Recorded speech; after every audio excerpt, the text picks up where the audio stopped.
Brigid's cross is widely believed to be a Christian symbol, but its origins lie in pagan folklore. The cross is usually woven out of rushes or straw. It consists of a central square surrounded by 4 arms at right angles and was used to adorn the doors and rafters of Irish homes, often in the kitchen, warding off fire and evil.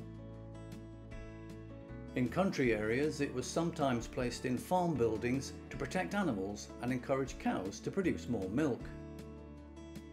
The cross also represents peace and goodwill. Some people like to sprinkle the finished cross with holy water and recite this prayer: "May the blessing of God, Father, Son and Holy Ghost be on this cross and on the place where it hangs, and on everyone who looks on it." Despite the Christian associations, however, traditionally these crosses were woven on the Feast of Imbolc, the festival of the pagan goddess Brigid, to mark the beginning of spring. Brigid was a totally different character to St Brigid, although the two have almost coalesced over time. The goddess Brigid was the daughter of the Dagda, one of the gods of the mythological race of people, the Adorn, in ancient Ireland. She had numerous qualities, being the goddess of healers, poets, childbirth and inspiration. She was also the goddess of fire and a patron of warfare, or briga. Her soldiers were called brigands. Her name means exalted one.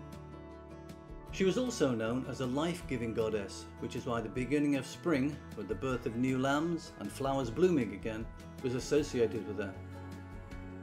More customs and traditions have survived relating to Brigid than all the other pagan gods put together, possibly because with the introduction of Christianity to Ireland, the tradition of the goddess Brigid became associated with St Brigid, also known as St Brigid of Kildare, who lived between 450 and 520 and is one of Ireland's patron saints.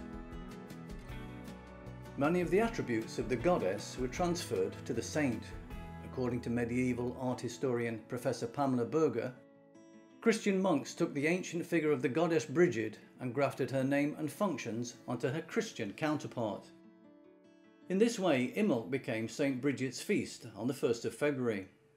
The cross became known as St Brigid's Cross. St Brigid herself became associated with sacred flames and holy wells, in keeping with the pagan beliefs. The Christian and pagan elements of Brigid lived side by side for centuries, up to the modern day. For example, in Irish folklore, the Brigid cross is said to protect a house from fire. This idea doesn't appear in the Christian tradition of St Brigid, so it's likely to be a vestige of the old pagan beliefs. St Brigid is said to have been an early evangelist of Christianity in Ireland.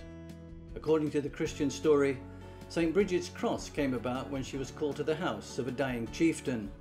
As the man lay dying and delirious, Brigid began to console him. She picked up some rushes from the floor and began weaving a cross.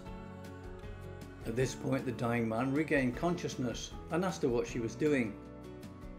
Brigid's explanation of the cross calmed him and he converted to Christianity on his deathbed. The Feast of St Brigid is still celebrated in Ireland on the 1st of February. People weave crosses and display them on their doors, and some of the older traditions are still observed. Neo-paganism has also resurrected Imbolc as a religious holiday on the same day. Brigid, or St Brigid, remains a powerful symbolic figure. She gives her name to Brigid's Garden in County Galway, which tells the story of the 4 Celtic seasons in ancient Ireland. The cross has become a symbol of Ireland, though not as notably as the shamrock or the harp. It's been used in the past in the emblem of large organisations such as the state broadcaster RTE and the Department of Health. It's still the emblem for the Irish Nursing Board.